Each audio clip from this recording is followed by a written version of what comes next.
To first men, lets every craving reach his wallet. Comfort, image, urgency, guilt. The second man decides, in advance, exactly what each dollar is for.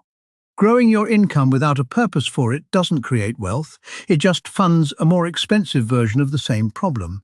So, before your next raise arrives, ask a different question. Not, what can I finally afford? Ask, what weakness can this finally fix? Give every dollar a job before it lands in your hand. That's the entire difference.